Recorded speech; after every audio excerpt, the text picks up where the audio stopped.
오늘은 믿음, 사랑, 소망이라는 제목으로 말씀을 나누기를 원합니다. 한번 따라해 보세요. 믿음, 사랑, 소망. 믿음, 사랑, 소망. 3대 필수 영양소라는 것이 있죠. 뭐죠? 탄수화물, 단백질, 지방이죠. 탄수화물은 보통 쌀이나 밀가루에서 얻어집니다. 단백질은 고기죠. 지방은 말 그대로 기름입니다. 탄수화물은 힘을 쓸 수 있는 에너지원을 만들고요. 단백질은 신체의 근육 조직을 형성하는 구성 성분이죠. 그리고 지방은 몸의 체온을 유지하는데 꼭 필요한 영양소입니다. 그래서 인간의 생명을 건강하게 유지하는 데 있어서 이 3대 영양소인 탄수화물, 단백질, 지방은 절대적으로 필요한 영양소이죠. 인간이 살아가는데 꼭 필요한 영양소입니다.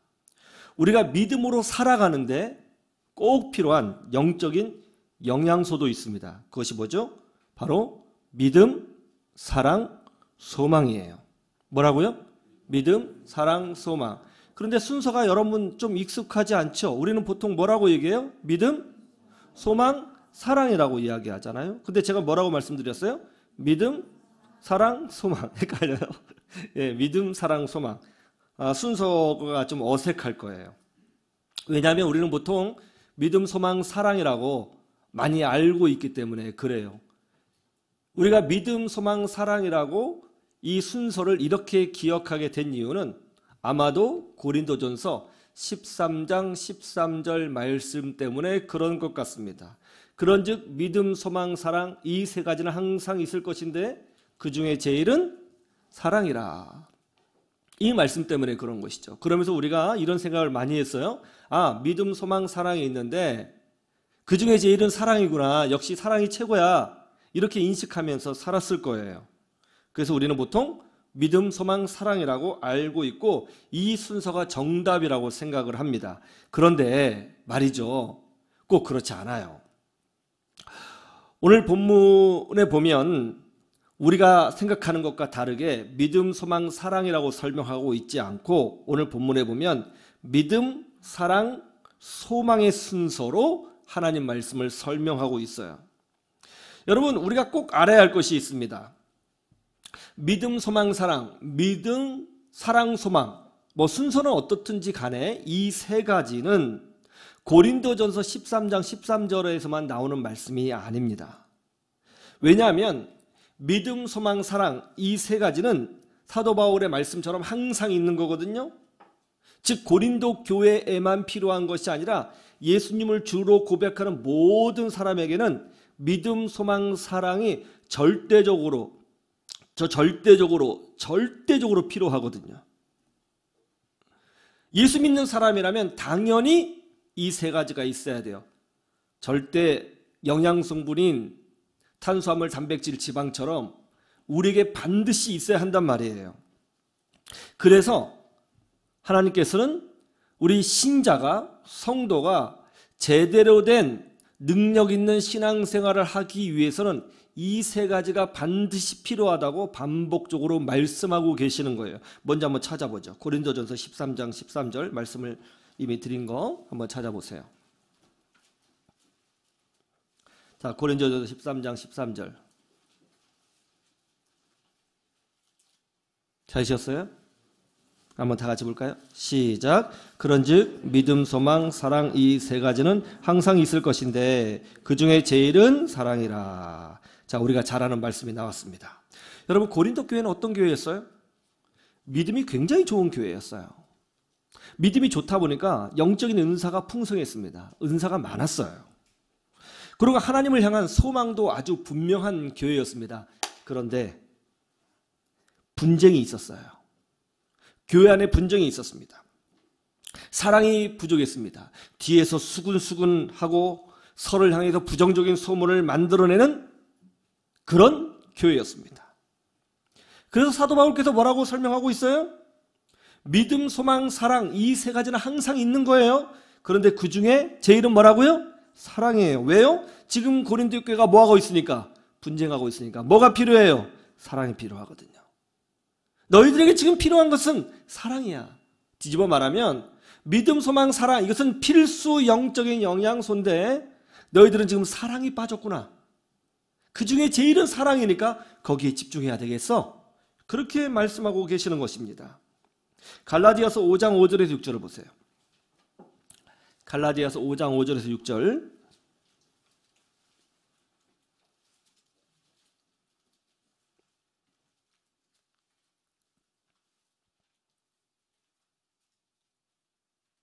갈라디아서 5장 5절에서 6절 찾으셨죠?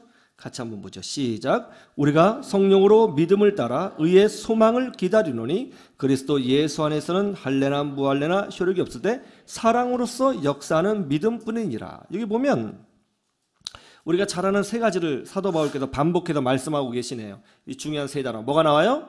믿음, 소망, 사랑이 나와요. 그런데 지금 사도 바울이 무엇을 강조하고 있느냐면 처음에 우리가 무엇을 따라? 믿음을 따라. 무엇을 따라? 믿음을 따라 라고 얘기하고 맨 끝에 보면 사랑으로서 역사하는 뭐뿐이다? 믿음뿐이다 라고 이야기하고 있어요. 지금 강조되는 이 믿음, 소망, 사랑 중에 두 번 강조된 게 있어요. 뭐예요? 믿음이에요. 왜 믿음을 두 번 강조할까요? 믿음이 소망의 근거가 되고 믿음이 사랑의 근거라고 이야기를 합니다. 왜 믿음을 강조할까요? 여러분, 사도 바울께서 갈라디아 교회를 개척했죠? 교회를 세웠어요. 그리고 이렇게 가르쳐 주셨습니다. 구원은 오직 믿음으로만 되는 것이다. 모든 세대, 심지어 아담과 하와부터 앞으로 태어날 모든 아이까지 오직 믿음으로만 구원받는 것이다.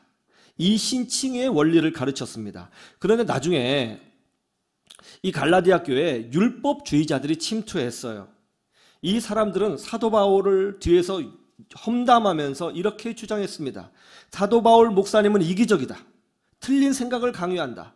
구원은 믿음으로만 되는 것이 아니라 율법도 지키고 할례도 받아야 되는 것이다. 이렇게 하면서 믿음의 원리, 이신칭의 원리를 무너뜨렸습니다. 이 소식이 사도 바울에게 들렸어요. 그래서 사도 바울께서 급하게 갈라디아 교회에게 편지를 쓴 겁니다. 뭐라고 얘기했어요? 천사라도 다른 복음을 전하면 저주를 받을지어다. 무서운 말씀이에요. 천사라도 다른 복음을 전하면 저주를 받을지어다. 그러면서 뭐라고 분명하게 강조합니까? 오직 의인은 믿음으로 말미암아 살리라. 분명히 천명했어요. 이와 같이 갈라디아 교회에게 지금 필요한 것은 믿음, 소망, 사랑 중에 뭐가 제일 필요했어요? 믿음이 필요했던 거예요. 그래서 갈라디아 교회에서는 믿음, 소망, 사랑 중에 믿음을 두 번이나 강조했던 것입니다. 이 외에도 믿음, 소망, 사랑을 가지고 신자의 삶의 신앙의 원리로 삼는 구절은 많이 있어요. 로마서에도 있고요. 에베소서에도 나오고요. 베드로 전서에도 나오고요. 히브리서에도 나옵니다. 거의 대부분 서신서에는 믿음, 소망, 사랑의 주제가 반복해서 그 교회 상황에 맞게 어떤 부분이 강조되어 나타나고 있어요. 이것을 통해서 우리가 알 수 있는 것이 뭐죠? 우리 예수 믿는 사람들이 이 땅에서 믿음으로 살잖아요. 신앙생활 한다고 하잖아요. 신앙, 믿음으로 바라본다는 뜻 아닙니까? 그죠? 믿을 시자에다 우러를 앙자 쓰잖아요. 믿음으로 하나님을 바라보면서 살 때에 어떤 기준으로 어떻게 살아야 되느냐라고 질문할 때에 우리는 믿음, 소망, 사랑, 믿음, 사랑, 소망의 원리로 살아야 한다는 거예요. 그것이 하나님께서 우리에게 원하신다는 것입니다. 그런데 오늘 본문 말씀 데살로니가 전서 1장 3절에는 뭐라고 말씀하고 있어요? 자, 이걸 생각하고 다시 보세요. 본문을. 자, 이게 또 나오죠. 자, 1장 3절. 다 같이 시작. 너희의 믿음의 역사와 사랑의 수고와 우리 주 예수 그리스도에 대한 소망의 인내를 우리 하나님 아버지 앞에서 끊임없이 기억하미니. 자, 여기에도 뭐가 나와요? 믿음, 소망, 사랑이 나오죠. 그런데 이 말씀은 조금 놀랍습니다. 왜냐하면 아까 우리가 봤던 고린도전서 13장 13절에서는 무엇을 강조했어요? 그렇죠. 사랑을 강조했죠. 자, 갈라디아 교회에서는 무엇을 강조했어요?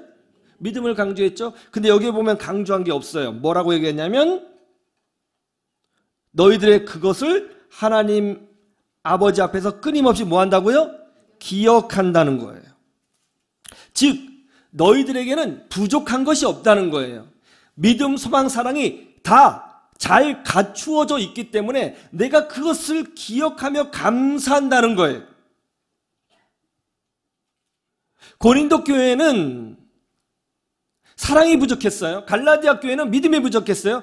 그래서 그것을 강조했어요. 그런데 데살로니가 교회는 강조하는 것이 아니라 기억한다고 해요. 왜냐하면 그것을 너무 잘하고 있으니까. 얼마나 믿음, 소망, 사랑이 충만한지 박해를 받아도 이겨내고 핍박을 받아도 이겨내면서 교회를 세우고 교회를 지켜내고 있어요. 흔들리지 않아요. 손가락질을 당하고 차별을 당하고 놀림을 당하고 조롱을 당해도 흔들리지 않아요. 그러자 주변에 있는 많은 다른 교회들이 이 데살로니가 교회를 보면서 도전을 받고 은혜를 받아서 힘을 내더라는 거예요. 그래서 사도 바울은 데살로니가 교회를 자랑스러워했습니다. 믿음, 소망, 사랑이 아주 건강하게 잘 잡혀져 있는 교회로 생각하고 있다는 겁니다.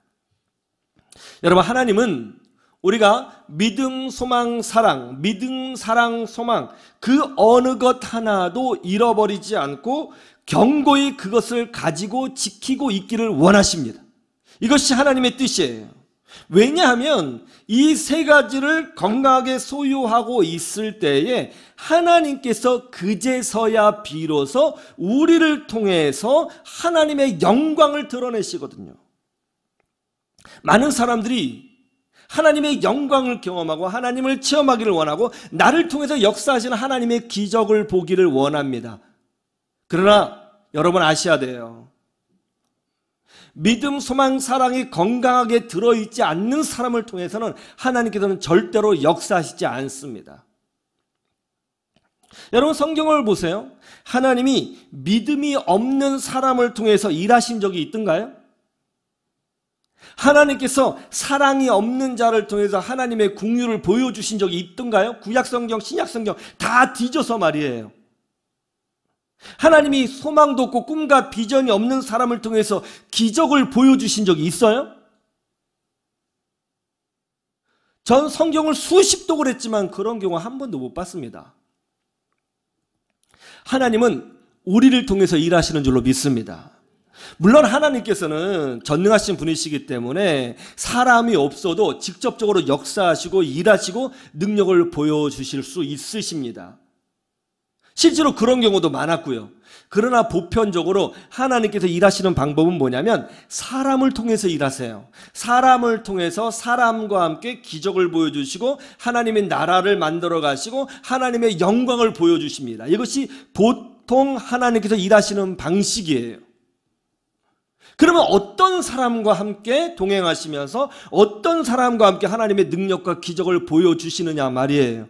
바로 믿음, 소망, 사랑으로 충만한 사람이라는 것입니다. 그래서 우리가 하나님과 깊은 관계를 가지려고 할 때 하나님과 동행하는 영적인 축복을 누리려고 할 때에는 우리 안에 믿음, 소망, 사랑이 적절하게 하나도 빠짐없이 제대로 갖추어져 있느냐를 항상 점검해야 되는 것입니다. 자, 사람에게 3대 영양소 중에 한 가지가 부족하게 되면 어떻게 됩니까? 병이 생겨요. 그리고 면역력이 급격하게 떨어지게 되는 것이죠. 마찬가지로 우리 안에 믿음, 소망, 사랑 그 어느 것 하나라도 부족하게 되면 어떤 일이 벌어져요? 우리의 영적으로 병이 들고 영적인 힘을 잃어버리고 마귀의 시험거리가 된다는 것을 여러분 잊어버리시면 안 되는 것입니다. 그러므로 우리가 건강한 영혼이 되고 하나님과 동행하면서 이 땅에서 하나님을 체험하고 기적을 체험하고 능력을 체험하고 맨날 예화에 나왔던 그런 사람들처럼 그런 하나님을 내 것으로 경험하기 위해서는 내가 아무리 간절히 바란다고 되는 것이 아니라 하나님이 쓰시기 좋을 만큼 믿음, 소망, 사랑이 채워져 있어야 되는 것입니다. 오늘은 말씀을 통해서 내 안에 무엇이 부족한지 돌아보면 좋겠어요. 이걸 보면서 우리가 아파하면서 성령 하나님께 나에게 부족한 부분이 채워지게 해달라고 간구하는 시간 되기를 주님의 이름으로 축원합니다. 오늘은 먼저 믿음의 역사를 배우기를 원합니다. 한번 따라해 보세요. 믿음의 역사. 자, 믿음의 역사가 뭐죠? 영어 성경에 보니까, NIV 성경에 보니까 이렇게 돼 있어요. Your work produced by faith. 즉 믿음에 의해서 일어난 데살로니가 교회의 성도들이 이루어낸 일들이에요. 데살로니가 교회 성도들이 엄청난 것들을 이루었어요. 그 우상이 가득한 데살로니가 지역, 정말 핍박이 가득했던 그 동네, 돕는 사람이 아무도 없었던 그곳에서 교회를 세우고 교회를 지켜내고, 그리고 믿음의 능력을 보여줘서 주변에 있는 모든 다른 교회까지 도전받으며 가슴이 뜨거워지도록 만들었다는 거예요. 이런 엄청난 사역의 결과는 믿음의 능력으로 가능했다는 것입니다. 여러분, 하나님의 일은 믿음으로 되는 것이지 머리로 되는 것이 아닙니다. 여러분, 우리를 보통 신자라고 하잖아요. 그죠? 신자가 뭐예요? 앞에 신자가 뭐예요? 믿을 신이에요. 우리는 예수님을 믿는 사람이에요. 기독교에서 믿음을 빼고 기독교를 설명할 수 있을까요? 여러분, 우리는 믿는 사람이에요. 믿는 사람. 즉 믿는 사람이란, 신자란 믿음으로 사는 거예요. 하나님의 일은 믿음으로 되는 것이지 머리로 되는 것이 아닙니다.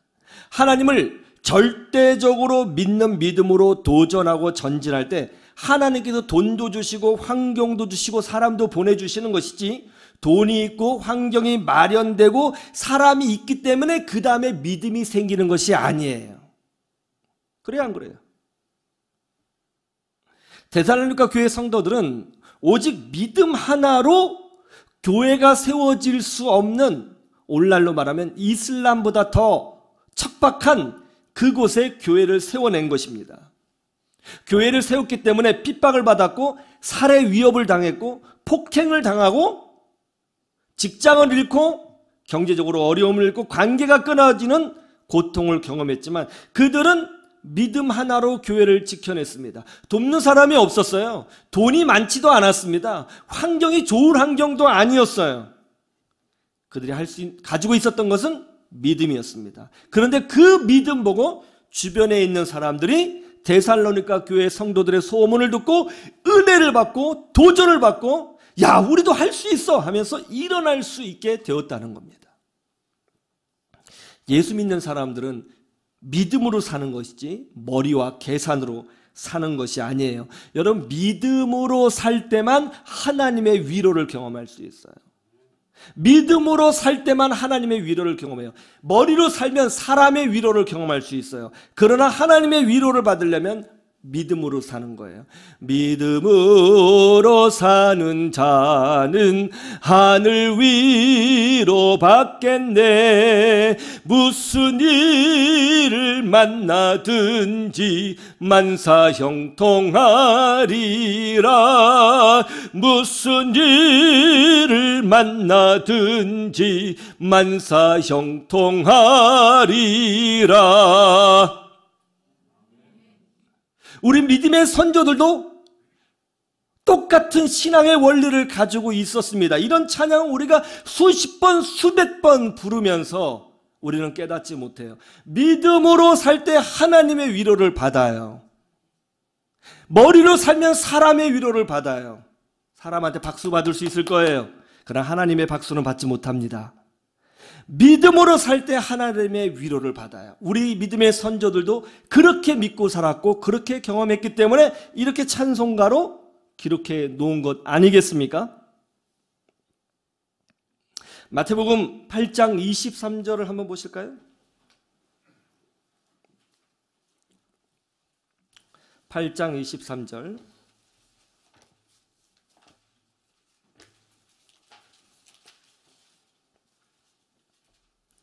제가 봉독할게요.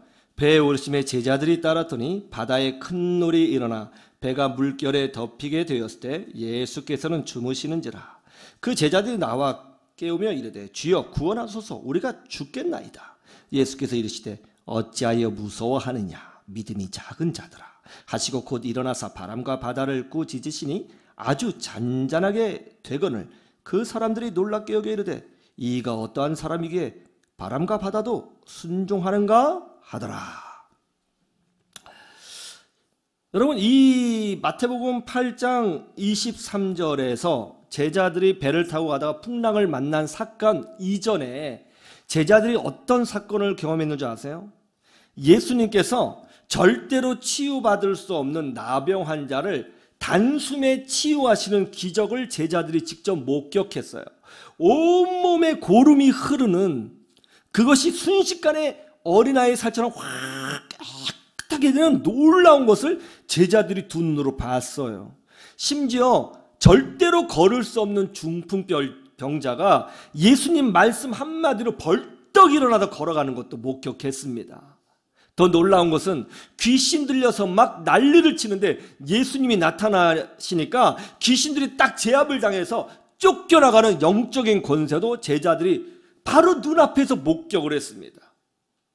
하루는 백부장이 자기의 종이 병들었다고 해서 고쳐달라고 예수님 찾아왔거든요. 근데 예수님이 그 집에 가서 그 백부장의 종에게 안수한 것도 아니에요. 원격거리예요. 아주 먼 원격거리에서 말씀만 딱 했더니 그 백부장의 종이 치유되는 이 원격의 능력의 역사도 제자들이 체험했어요. 제자들은 많은 걸 경험했어요. 예수님이 어떤 분이신지 놀라운 능력을 경험했어요. 그랬던 제자가 오늘 이 밤에 풍랑을 만나니까 예수님을 믿지 않고 있어요. 예수님을 믿지 않고 있어요.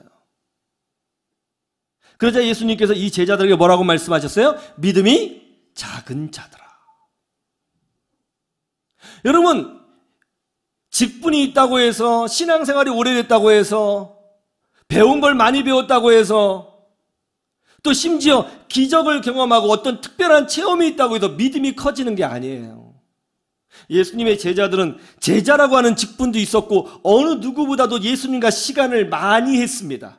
그리고 심지어 놀라운 기적을 눈앞에서 여러 번 체험했어요. 경험했어요. 기적을 경험했어요. 그러나 그들은 믿음이 작은 자였어요.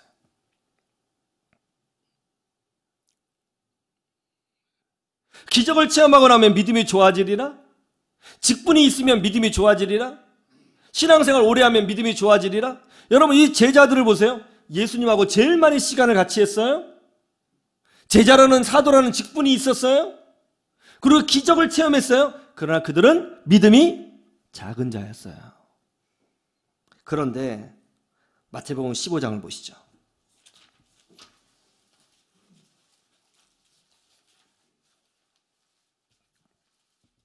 15장 21절.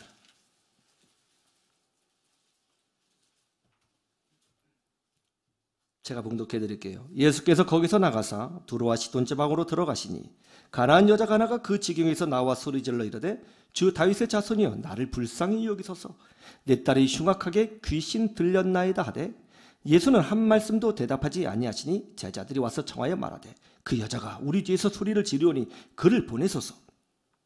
예수께서 대답하여 이르시되 나는 이스라엘 집의 어린 양 외에는 다른 데로 보내심을 받지 아니하였노라 하시니 여자가 와서 예수께 절하며 이르되 주여 저를 도우소서. 대답하여 이르시되 자녀의 떡을 취하여 개들에게 던짐이 마땅하지 아니하니라. 여자가 이르되 주여 올소이다마는 개들도 제 주인의 상에서 떨어지는 부스러기를 먹나이다 하니 이에 예수께서 대답하여 이르시되 여자여 내 믿음이 크도다 내 소원대로 되리라 하시니 그때로부터 그의 딸이 나으니라. 이스라엘 사람이 아닌 가나안 여자, 그러니까 이방 여자죠. 이스라엘 사람이 아니에요. 이 가나안 여자가 예수님을 찾아왔습니다. 그녀의 딸은 흉악한 귀신에 들렸습니다. 고쳐달라고 사정했어요. 그러나 놀랍게도 예수님이 거절하셨습니다. 심지어 그녀를 향하여 개라고 말씀하셨어요. 개? 이거 얼마나 기분 나쁜 이야기예요. 개라니요. 사람한테 개라니요. 이거 어디 기분 나빠서 신앙생활 할 수 있겠어요? 개라니요. 그런데 그녀는 전혀 기분 나빠하지 않고 주님께 더 간절히 매달립니다. 그러면서 이렇게 말을 하죠. 주님, 개들도 주인의 상에서 떨어지는 부스러기 정도는 먹지 않습니까? 그 부스러기 은혜라도 주십시오. 개가 주인이 먹고 나면 그 찌꺼기라도 먹지 않습니까? 그 찌꺼기 은혜라도 좀 주십시오 라고 했다는 거예요. 주님이 감동받으셨습니다. 그러면 이렇게 말씀하셨어요. 여자여, 내 믿음이 크도다. 왜 믿음이 커요? 이 이방인 여자는요, 지금 괄세 받고 있잖아요. 여러분, 이렇게 괄세 받고 신앙생활 할 수 있겠어요? 얼마나 기분 나쁜 상황이에요. 개라고 말씀하셨잖아요.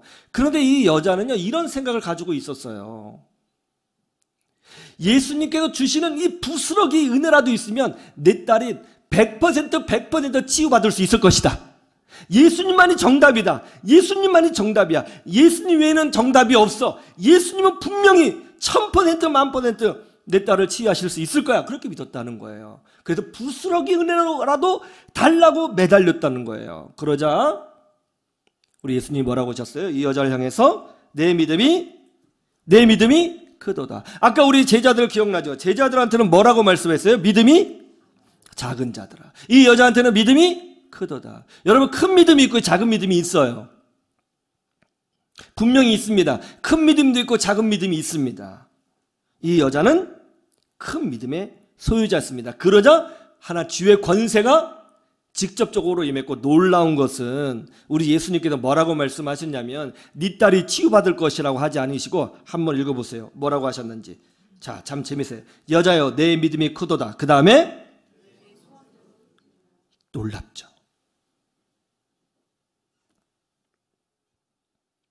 여러분, 하나님은 지금도 여전히 우리의 믿음을 보시고 일하신다는 것을 아셔야 됩니다. 근데 가만히 생각해 보면 말이죠. 제자들이 갈릴리 바다에서 풍랑을 만난 것은 우연한 사건이 아니라 사실은 예수님께서 철저히 고안해 내신 테스트였어요. 테스트였습니다. 이 가나안 여인을 향해서 개라고 말씀하신 것도 사실은 테스트였어요.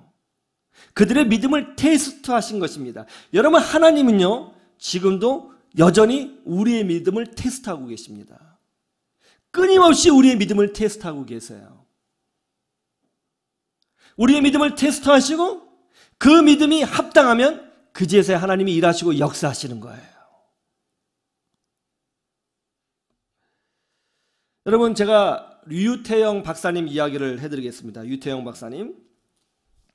유태영 박사님은 전라북도 임실에서 그 머슴의 아들로 태어났습니다. 집이 워낙 가난해서 학교에 다니지 못했어요. 그러다가 이제 늦음학기 초등학교를 겨우 졸업을 하고 18살 나이, 여러분 만으로 18살이면 지금 몇 학년이에요? 고3인가요? 졸업인가요? 뭐 고3이든지 그렇게 되겠죠? 18살 나이에 중학교에 겨우 입학했습니다. 다 커서 학교에 들어간 거예요. 중학교를 졸업하자마자 무작정 돈 몇 푼 들고 서울로 올라와 버린 거예요. 뭐 했냐면 구두 닦기 했습니다. 구두를 열심히 닦았어요. 맞아가면서 구두 닦는 거 배우고 열심히 닦았어요. 그리고 이 믿음이 있었기 때문에 구두 닦으면서 교회 다니면서 그걸로 11조하고 감사헌금하고, 그리고 또 목사님 말씀에 따라서 야, 너 공부 계속해야 된다 그러니까는 그 한 야간 고등학교 있잖아요. 거기 다니면서 이제 고등학교도 겨우겨우 몇 년을 거쳐서 졸업을 한 거예요. 근데 어느 날 이제 구두를 막 닦는데 이 신사 두 분이 서로 대화하는 소리를 들었어요. 유학에 대해서 들은 거예요. 야, 너 미국 유학 가야 돼. 어쩌고 막 얘기를 들은 거예요. 유학? 그게 뭐지? 처음 들어본 말이었어요. 그래서 이제 물어봤어요. 저 선생님, 유학이라는 게 뭡니까? 그들이 야야, 네가 뭐 그런 거 알아도 뭐해? 좀 알려주세요. 야, 유학은 말이야, 해외 다른 나라에서 훌륭한 외국인 선생님한테 배우는 게 유학이야. 그걸 알려주는 거예요. 이 유태영 소년한테는 배움에 대한 갈증이 있었거든요. 나도 훌륭한 선생님한테 배우고 싶다. 그런 꿈을 갖게 되었습니다. 그러고 나서 이제 자기도 교회 가서 기도했어요. 하나님, 나도 유학 보내주세요. 나도 유학 보내주세요. 그 옛날에 참 유학 가기 힘들었잖아요. 유학 보내주세요. 기도를 하기 시작한 거예요. 근데 목사님이 설교했어요. 여러분, 사람은 머리로 사는 것이 아니라 믿음으로 사는 것입니다. 계산의 능력을 뛰어넘으신 하나님을 믿으세요. 인간의 능력을 뛰어넘는 하나님을 믿으세요. 믿음으로 전진하면 길이 열어집니다. 그런 설교를 이제 듣게 된 거예요. 그게 막 가슴에 와닿는 거죠. 본인의 이야기가 똑같잖아요. 가슴이 막 와닿는 거예요. 그러다가 이제 꿈을 꾸면서 내가 유학을 가게 된다면 무엇을 공부할까 생각을 하다가 본인이 이제 농촌에서 태어났잖아요. 농촌에 참 어려운 게 많았는데 농촌을 잘 살게 해주는 공부를 하고 싶다. 그런 꿈을 이제 이분이 품게 되었어요. 이제 전북에서 이제 농촌에 생활했기 때문에 잘 알잖아요. 근데 그런 꿈을 품게 된 거예요. 그러다가 그러면 농촌에 대해서 공부를 해야 되는데 어디 가서 공부하면 좋을까 하고 쫙 알아봤더니 덴마크가 제일 유명했던 거예요. 그래서 덴마크로 유학 가면 되겠구나 하고 이제 덴마크 유학을 놓고 기도를 하다가 갑자기 어느 날 갑자기 소위 말하는 필 받은 거예요. 그럴 때가 있잖아요. 막 은혜가 넘친 거죠. 그래서 도서관에 달려가서 이제 덴마크 유학 가야 되는데 교수님도 모르겠고 대학교도 모르겠고 이 데마크가 어느 나라인가 하고 백과사전을 막 찾아봤더니 덴마크는 왕이 있다는 걸 알았어요. 그럼 왕한테 편지 쓰면 되겠네. 유학 가겠다고. 그래가지고 영문으로 편지를 썼어요. 덴마크 국왕 폐하. 나는 한국에 있는 유태영이라고 하는 사람입니다. 귀 나라에서 농촌에 관한 공부를 하고 싶습니다. 받아주세요. 딱 쓰고 이제 편지 봉투를 해서 본인의 주소를 딱 쓰고 나서 받는 수신자의 주소를 써야 되는데 제 주소를 모르잖아요. 일단 모르니까 주소 어떡하지? 어떡하지 하다가 순간 하나님이 지혜를 주셨습니다. 왕한테 주소가 뭐가 필요했냐? 그 나라 대통령 하면 다 청와대고 미국 대통령 백악관이지. 그렇구나. 그래서 썼어요. 수신자 프레데릭 왕 덴마크 코펜하겐 딱 써서 그냥 국제우편으로 보냈어요. 그래서 자기가 이제 보냈다고 했더니 친구들이 깔깔깔 웃으며 놀래요. 미친놈이라고. 야, 그걸 누가 받겠냐? 네가 편지 쓰면 지금 대통령 각하 쓰면 편지 받을 것 같냐? 네가 미국 대통령 쓰면 편지 받겠냐? 그걸 누가 받냐? 그 주소도 없고 막 놀려댔습니다. 근데 그때 이 유태영이라는 분은 아니라고. 하나님이 하시면 될 거라고. 막 싸웠다는 거예요. 친구들하고. 내가 뭐 그걸 모르는 바보일 것 같냐고. 근데 믿음으로 보낸 거라고 막 그랬다는 거예요. 근데 몇 달 뒤에 정말 이 말 같지도 않은 일이 벌어진 거예요. 덴마크 외무성한테 편지가 왔습니다. 편지가 와서 귀하를 덴마크 유학생으로 받아주겠다. 그리고 전액 장학금을 주겠다 하면서 왕복 비행기표까지 줬어요. 이것이 유태영 박사의 덴마크 유학기였습니다. 덴마크에서요 농촌 개혁에 대해서 공부를 열심히 했습니다. 국비 장학으로 덴마크 국왕의 국비 장학으로 공부를 했어요. 그러고 나서 우리나라의 건국대학교 그 설립자이신 그 누구죠? 그 유석창 박사님하고 우리나라 개혁, 농촌 개혁을 위해서 이 유 교수님하고 유석창 박사님하고 고민을 많이 하다가 이 둘이 마음을 모아서 새로운 운동을 하나 펼쳤습니다. 그게 바로 새마을 운동이에요. 여러분, 이 새마을 운동이 어처구니가 없는 이 믿음의 도전 때문에 시작됐다는 거 여러분 아세요? 한국을 변화시키고 전 세계 후진국의 발전 모델로 인식되고 있는 이 새마을 운동이 믿음의 도전 때문에 시작됐다는 거 여러분 아십니까? 여러분, 하나님의 위대한 역사들은 우리가 생각하기에 참 어처구니 없는 믿음으로 됐다는 것을 여러분 믿으시기를 주님의 이름으로 축원합니다.